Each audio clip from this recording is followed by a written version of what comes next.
आज हमारे पास विश्लेषण के लिए एक बेहद दिलचस्प स्रोत है। ये विटामिन का एक 3D मास्टर मैप है और उसके बहुत ही विस्तृत नोट्स हैं जिन्हें मूल रूप से मतलब प्रतियोगी परीक्षाओं को क्रैक करने के लिए तैयार किया गया है। हाँ, और इसमें जटिल रासायनिक नामों और बीमारियों को याद रखने की जबरदस्त ट्रिक्स दी गई हैं। हमारा मकसद सिर्फ इन ट्रिक्स को रटना नहीं है, हम इन नोट्स के जरिए ये समझने की कोशिश करेंगे कि ये 13 आवश्यक विटामिन्स असल में हमारे शरीर के भीतर काम कैसे करते हैं। सही कहा। हमारे स्रोत के अनुसार 1912 में कैसिमीर फंक ने विटामिन की खोज की थी। फंक ने ही ये शुरुआत की थी। तब से लेकर आज तक विज्ञापनों ने हमारे दिमाग में ये बात बिठा दी है कि अरे कमजोरी लगे तो विटामिन खा लो, ताकत आ जाएगी, जो कि एक बहुत बड़ी गलतफहमी है। हाँ, तो अगर ये माइक्रोन्यूट्रिएंट्स शरीर को ईंधन या एनर्जी नहीं देते तो फिर ये शरीर में कर क्या रहे हैं?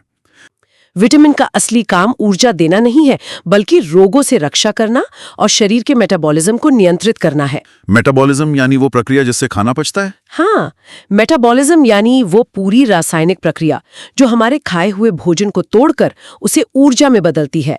विटामिन वो स्पार्क प्लग है जो इस प्रक्रिया को इग्नाइट करते हैं। यानी उसे सुचारू रूप से चलाते हैं। बिल्कुल। अगर गाड़ी के इंजन में ऑयल नहीं है तो टैंक में कितना भी पेट्रोल क्यों ना हो, इंजन के पुर्जे आपस में रगड़ खाकर सीज हो जाएंगे। शरीर बिना विटामिन के ठीक इसी तरह काम करना बंद कर देता है। ये बहुत ही दिलचस्प है।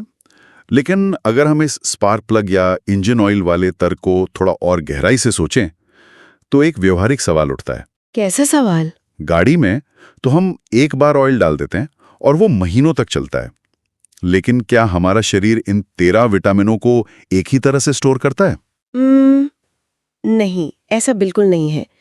जो स्रोत हमारे पास है वे बताते हैं कि शरीर इन्हें कैसे ग्रहण करता है। इसके आधार पर इन्हें 2 परिवारों में बांटा गया है। 2 परिवार? हाँ, जल में घुलनशील यानी वाटर सॉल्युबल और वसा यानी फैट में घुलनशील। और प्रतियोगी परीक्षाओं में इसे याद रखने के लिए एक बहुत ही चतुर ट्रिक का इस्तेमाल होता है। वो ट्रिक क्या है? इसे कहते हैं WBC यानी W-B और C। इसका मतलब है वाटर में घुलने वाले विटामिन B और C। अच्छा, W फॉर वाटर और BC विटामिन के नाम। बिल्कुल। इसके पीछे का जीव विज्ञान बहुत ही सीधा है। क्योंकि विटामिन B और C पानी में घुल जाते हैं, इसलिए वे सीधे हमारे रक्त प्रवाह में जाते हैं। तो क्या हमारा शरीर इन्हें लंबे समय तक स्टोर करके रख सकता है? नहीं, बिल्कुल नहीं। इसका मतलब है कि जो भी अतिरिक्त मात्रा होगी उसे हमारी किडनी तुरंत फिल्टर करके मूत्र के रास्ते शरीर से बाहर कर देगी। एकदम सही, वे फ्लश आउट हो जाते हैं। तो जो लोग रोजाना बाजार से वो बहुत महंगी विटामिन C की सप्लीमेंट गोलियां लाकर खाते हैं, शायद 1000 मिलीग्राम की भारी खुराक, जबकि शरीर को दिन भर में 100 मिलीग्राम से भी कम चाहिए। हाँ, लोग ऐसा बहुत करते हैं। तो क्या वे असल में सिर्फ अपना यूरिन महंगा कर रहे हैं? तकनीकी रूप से देखा जाए तो हाँ, बिल्कुल यही हो रहा है। किडनी उस अतिरिक्त मात्रा को शरीर में रुकने ही नहीं देगी। ये तो पैसे की बर्बादी है। इसीलिए जल में घुलनशील विटामिनों की जरूरत रोजाना होती है। शरीर को इनकी निरंतर और छोटी खुराक चाहिए। भारी भरकम सप्लीमेंट लेने से कहीं ज्यादा तार्किक ये है कि रोजमर्रा के भोजन में नींबू या आंवला जैसे प्राकृतिक स्रोत शामिल किए जाए। ये एक बहुत ही स्पष्ट नजरिया है, रोजाना की जरूरत को समझना। लेकिन अगर WBC रोजाना फ्लश आउट हो जाते हैं तो उन विटामिनों का क्या जिनकी जरूरत शरीर को लंबे समय के लिए होती है? यहीं पर दूसरा परिवार आता है, वसा में घुलनशील विटामिन। इसकी ट्रिक है कीड़ा, KED और A। कीड़ा, KEDA, यह तो याद रखने में बहुत आसान है। हाँ, ये विटामिन पानी में नहीं बल्कि फैट में घुलते हैं। शरीर इन्हें लीवर और फैटी टिश्यू में एक बैंक अकाउंट की तरह जमा कर लेता है। अच्छा, ताकि जरूरत पड़ने पर धीरे धीरे इनका इस्तेमाल किया जा सके। बिल्कुल सही। यानी इन्हें रोज भारी मात्रा में लेने की जरूरत नहीं है। लेकिन अगर कोई इन्हें भी अज्ञानतावश सप्लीमेंट्स के जरिए बहुत ज्यादा खाने लगे तो क्या होगा? वो स्थिति खतरनाक हो सकती है, क्योंकि ये कीड़ा वाले विटामिन शरीर से आसानी से बाहर नहीं निकलते। इसलिए इनकी बहुत ज्यादा खुराक टॉक्सिसिटी यानी विषाक्तता पैदा कर सकती है। ओह, यानी फायदे की जगह नुकसान हैं। तो इन विटामिनों के असली काम को डिकोड करते हैं। इन रासायनिक नामों को याद रखने की एक मास्टर ट्रिक हमारे स्रोत में दी गई है। हाँ, वो मास्टर ट्रिक काफी मशहूर है। ट्रिक है रथ एक टॉफी। ये सुनने में किसी कविता या पहेली जैसा लगता है, लेकिन असल में ये उन रसायनों का एक नक्शा है जो हमारे शरीर को चलाते हैं। तो शुरुआत र से होती है, रेटिनॉल यानी विटामिन ए। ये हमारी आंखों के रेटिना के लिए सबसे जरूरी रसायन है। अच्छा, तभी इसे आंखों का रक्षक कहा जाता है। मैंने पढ़ा है कि गाजर में ये भरपूर होता है। बिल्कुल, और परीक्षाओं में अक्सर गोल्डन राइस के बारे में पूछा जाता है। ये एक जेनेटिकली मॉडिफाइड चावल है जिसे खास तौर पर विटामिन ए की कमी को दूर करने के लिए विकसित किया गया है। इस कमी से होने वाली बीमारियों के नाम काफी गंभीर है, जैसे रतौंधी, जिसे नाइट ब्लाइंडनेस कहते हैं, और ज़ीरोप्थैल्मिया। हाँ, ये दोनों बहुत आम है। अगर हम इसके पीछे के विज्ञान को समझें तो रतौंधी में सूर्यास्त के बाद धुंधला क्यों दिखने लगता है? देखिए, क्योंकि रेटिनॉल हमारी आंखों में उस विशेष पिगमेंट को बनाने में मदद करता है जो कम रोशनी में देखने के लिए जिम्मेदार है। अच्छा, तो जब ये स्पार्क प्लग कम हो जाता है तो आंखें कम रोशनी को प्रोसेस नहीं कर पाती? एकदम सही। और ज़ीरोफ्थैल्मिया में तो आंखों की नमी ही खत्म हो जाती है, जिससे वे पूरी तरह शुष्क या ड्राई हो जाती हैं। बाप रे, ये स्पष्ट करता है कि विटामिन ए क्यों इतना जरूरी है। इस मास्टर ट्रिक का अगला अक्षर थ है, यानी थायमीन, जो कि B1 है। लेकिन बी कॉम्प्लेक्स का परिवार इतना बड़ा और जटिल है कि हम उस पर अलग से विस्तार में बात करेंगे। हाँ, वो पूरा एक अलग ही जाल है। तो चलिए सीधे ए पर चलते हैं, एस्कॉर्बिक एसिड यानी विटामिन सी। बिल्कुल, इसे सिर्फ इम्यूनिटी के लिए नहीं बल्कि घाव भरने वाला विटामिन भी कहा गया है। घाव भरने वाला? ये त्वचा को कैसे जोड़ता है? जब भी त्वचा कटती या छिलती है तो शरीर को उसे जोड़ने के लिए एक बायोलॉजिकल गोंद की जरूरत होती है। इस गोंद को कोलेजन कहते हैं। कोलेजन? ये नाम तो स्किन केयर विज्ञापनों में बहुत सुना है। हाँ, वही। एस्कॉर्बिक एसिड के बिना हमारा शरीर ये कोलेजन नहीं बना सकता। आंवला और खट्टे फूलों में पाया जाने वाला ये विटामिन उस गोंद को बनाने का मुख्य कच्चा माल है। तभी शायद विटामिन सी की भारी कमी से स्कर्वी नाम की बीमारी होती है, जिसमें मसूड़ों से खून आने लगता है। क्योंकि मसूड़ों को दांतों से चिपकाए रखने वाला वो गोंद कमजोर पड़ने लगता है। सच में, ये जीव विज्ञान का एक अद्भुत सच है। बिल्कुल। जब वो गोंद पिघलने लगता है तो रक्त वाहिकाएं फटने लगती हैं। इसके बाद ट्रिक में क अक्षर आता है, कैल्सिफेरॉल यानी विटामिन डी। और यहाँ एक बहुत ही चौंकाने वाली बात सामने आती है। वो क्या? विटामिन डी को सिर्फ एक विटामिन नहीं बल्कि एक हार्मोन कहा गया है। ये तो हमारी आम समझ को ही चुनौती देता है। हाँ, क्योंकि हम तो यही मानते हैं कि विटामिन भारी भोजन से मिलते हैं। बिल्कुल, लेकिन विटामिन डी तो हमारा शरीर खुद बना रहा है।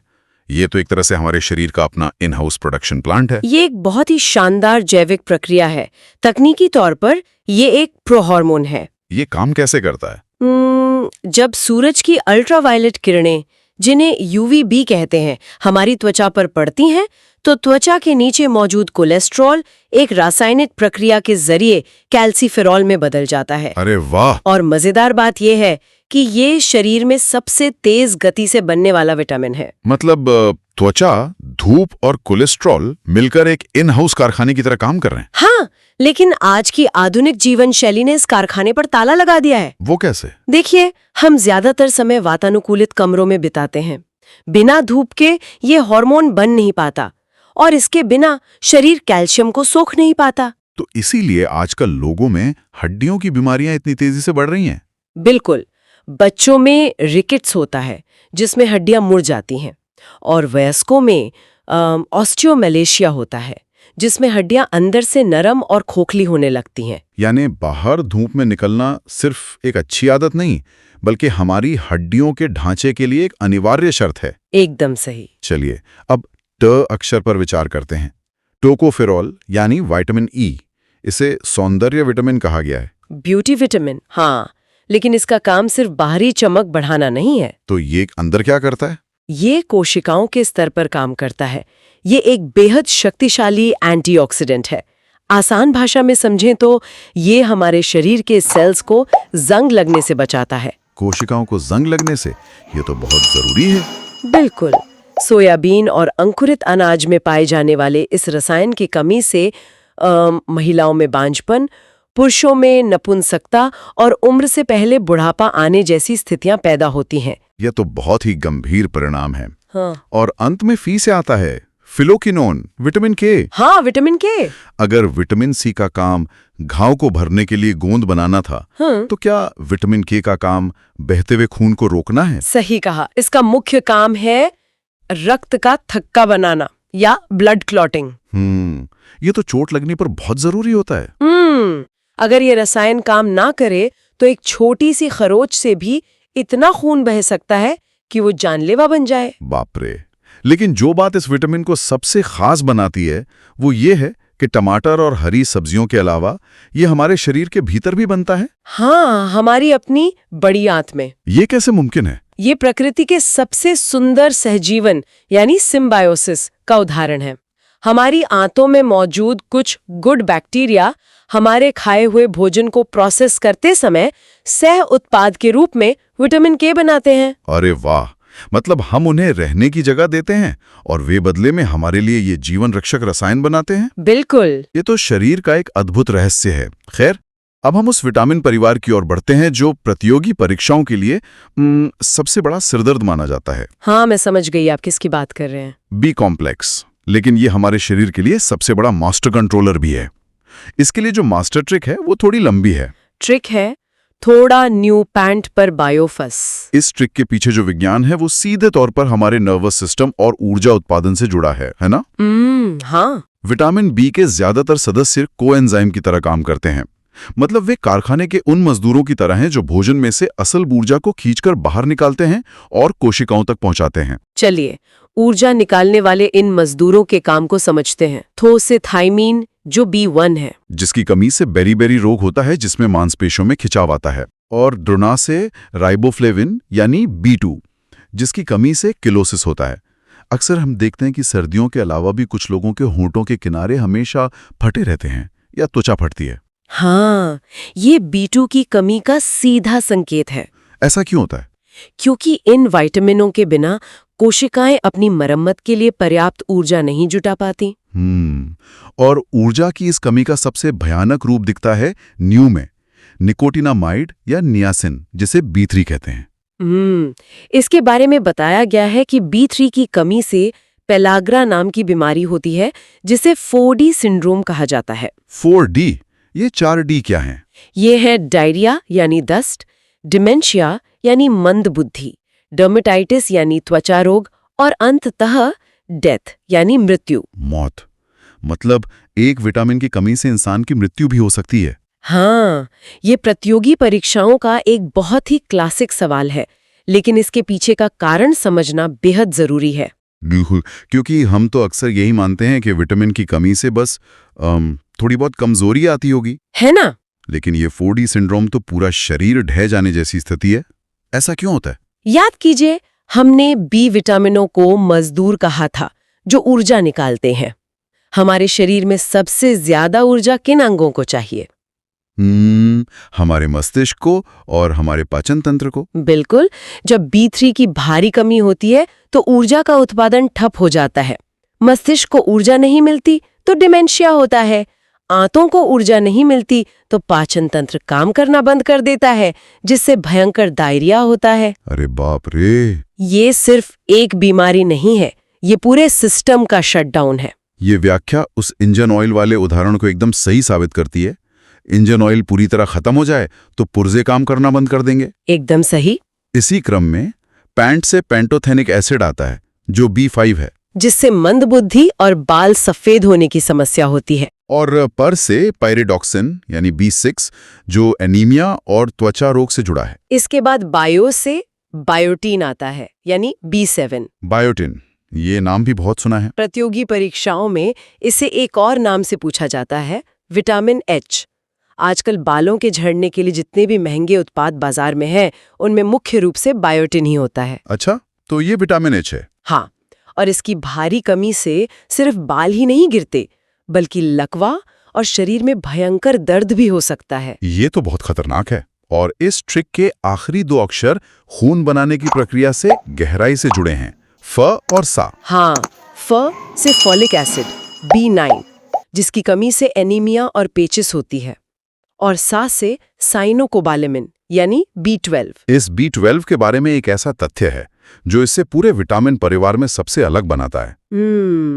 वो तथ्य है इसके केंद्र में मौजूद एक धातु यानी मेटल, कोबाल्ट। एक धातु?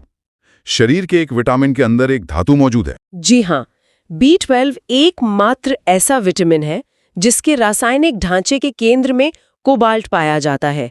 इसीलिए इसका नाम सायनोकोबालामिन है। ये क्या काम करता है? ये लाल रक्त कोशिकाओं के निर्माण और हमारे तंत्रिका तंत्र यानी नर्व्स के ऊपर की सुरक्षा परत बनाने के लिए जिम्मेदार है। तो इसकी कमी से क्या होता है? इसकी कमी से गंभीर एनीमिया और पीलिया जैसी स्थिति बन सकती है। तो ये बी कॉम्प्लेक्स कोई आम समूह नहीं है। बाल झड़ने से लेकर खून बनने और हमारे मानसिक संतुलन तक ये हमारे रोजमर्रा के अस्तित्व का मास्टर कंट्रोलर है। बिल्कुल। एक ऐसा ऑर्केस्ट्रा जहां एक भी साज बेसुरा हुआ तो पूरी धुन बिगड़ जाती है। बहुत ही सटीक विश्लेषण है ये। तो इस पूरी चर्चा को अगर हम समेटें तो हमारे सामने दो स्पष्ट तस्वीरें उभरती हैं। एक तरफ वो प्रतियोगी दुनिया है जहां रत एक टॉफी, WBC और कीड़ा जैसी ट्रिक्स हैं। हाँ, ये वो टूल्स हैं जो परीक्षा में उलझे हुए विकल्पों के बीच सही जवाब पहचानने में मदद करते हैं। लेकिन दूसरी और अधिक महत्वपूर्ण तस्वीर जीव विज्ञान की है। ये समझना कि गाजर, आंवला, धूप और हरी सब्जियां सिर्फ पेट भरने का जरिया नहीं है। सही कहा, ये वो स्पार्क प्लग और रासायनिक मजदूर हैं जो हमारे शरीर रूपी इस अद्भुत मशीन के मेटाबॉलिज्म को लगातार चालू रखते हैं। और आज की इस गहन चर्चा को खत्म करने से पहले एक ऐसा विचार है जो हमारे स्रोत से ही निकल कर आता है, लेकिन हमें अपने जीने के तरीके पर सोचने को मजबूर करता है। वो कौन सा विचार है? आज हमने जाना कि विटामिन के हमारी आंतों के बैक्टीरिया द्वारा बनाया जाता है और विटामिन डी हमारी अपनी त्वचा धूप के संपर्क में आने पर बनाती है। इसका सीधा सा अर्थ ये है कि लाखों सालों के विकास की प्रक्रिया में हमारा शरीर प्रकृति के साथ एक गहरे तालमेल में काम करने के लिए डिजाइन किया गया है। बिल्कुल। मिट्टी के बैक्टीरिया, सूरज की रोशनी और प्राकृतिक भोजन, ये सब इस बायोलॉजिकल कारखाने के अभिन्न अंग हैं। लेकिन जरा आधुनिक जीवन शैली को देखिए। लोग 24 घंटे वातानुकूलित और कृत्रिम रोशनी वाले कमरों में बंद रहते हैं। हाँ, और भोजन फैक्ट्रियों में प्रोसेस होके आता है। हम बाहर से रंग बिरंगी गोलियों के रूप में सप्लीमेंट्स तो ले रहे हैं, लेकिन क्या हम उस प्राकृतिक कारखाने को ही नष्ट नहीं कर रहे हैं जो हमारे शरीर के अंदर खुद को स्वस्थ रखने के लिए बना था? ये एक बहुत ही गंभीर और प्रासंगिक सवाल है। हम सिर्फ बाहर से मरम्मत करने की कोशिश कर रहे हैं, जबकि हमारी जीवन शैली अंदरूनी उत्पादन व्यवस्था को ही पंगु बना रही है। यही सोचने वाली बात है। अगली बार जब बिना कोई भारी काम किए भी शरीर में थकान या कमजोरी महसूस हो तो ये विचार जरूर किया जा सकता है, क्या इस 3D मास्टर मैप को सही ईंधन और सही माहौल मिल रहा है? हाँ, क्या प्रकृति के साथ जुड़ाव बचा है या निर्भरता सिर्फ विज्ञापनों में बिकने वाले सप्लीमेंट्स पर रह गई है? क्योंकि ज्ञान का असली मकसद सिर्फ परीक्षा के गोलों को काला करना नहीं है, बल्कि इस अद्भुत मशीन को, अपने शरीर को बेहतर ढंग से समझना है।